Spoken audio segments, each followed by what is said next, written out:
সাত সকালে হুগলির রিষ্টায় ইডির হানা। আজ সকালবেলায় হুগলির রিষ্টায় 22 নম্বর ওয়ার্ডের লক্ষ্মীপল্লী এলাকাতে ইডি হানা দেয়।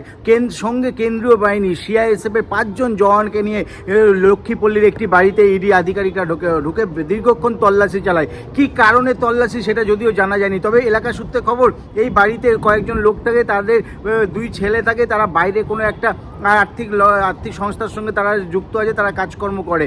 কিন্তু এই যে ঘটনা, এই ঘটনা যথেষ্ট চাঞ্চল্য ছড়িয়েছে রিষ্টা এলাকায়, কারণ এর আগে কখনো ইডি বা সিবিআই কখনোই এই রিষ্টার লক্ষ্মীপল্লী এলাকায় ঢোকেনি। এই প্রথম ইডি কেন্দ্রীয় বাহিনীকে নিয়ে একদম সরাসরি ঢুকে গেলেন রিষ্টার 22 নম্বর ওয়ার্ডের লক্ষ্মীপল্লী এলাকায়। এখন তল্লাশি চালায় এবং চারিদিকে সিআইএসএফের জওয়ানরা যারা এসেছিলেন, কেন্দ্রীয় বাহিনী, তারা ঘিরে রেখেছিল, কারণ কাউকে বাড়িতে ঢুকতেও দিচ্ছিল না, বাড়িতে বেরোতেও দিচ্ছিল না। ইডি আধিকারিকরা এসেছিলেন একটি তদন্তের জন্য, সেই তদন্ত চলছে। তদন্তের জন্য এই মুহূর্তে ইডি আধিকারিকরা কোনো কথা বলতে চায়নি মিডিয়ার সামনে। স্থানীয় মানুষরা কি জানিয়েছেন এই বিষয়ে সেটা আপনাদের সামনে তুলে ধরবো। সকাল থেকে না জাস্ট খবর পেলাম পাড়াতে ইডির বাহিনী নিয়ে এসছে।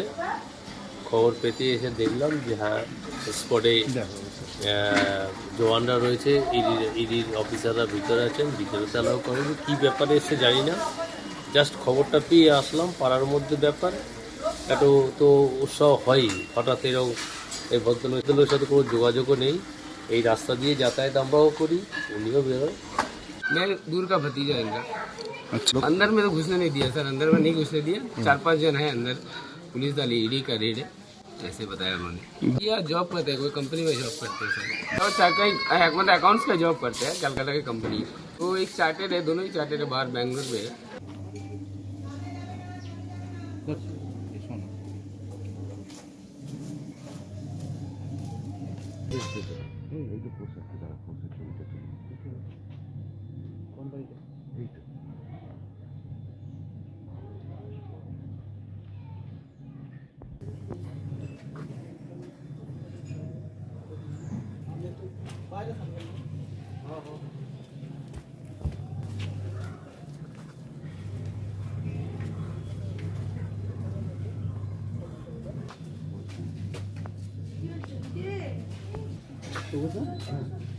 কৃষিকাজ করেন?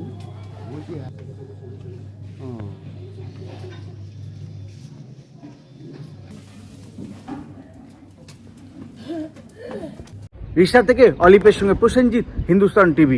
খবরটি নিবেদনে এসআই পেয়াবাগাস, সেন্টার উত্তরপাড়া, হিন্দমোটর, কোন্নগর।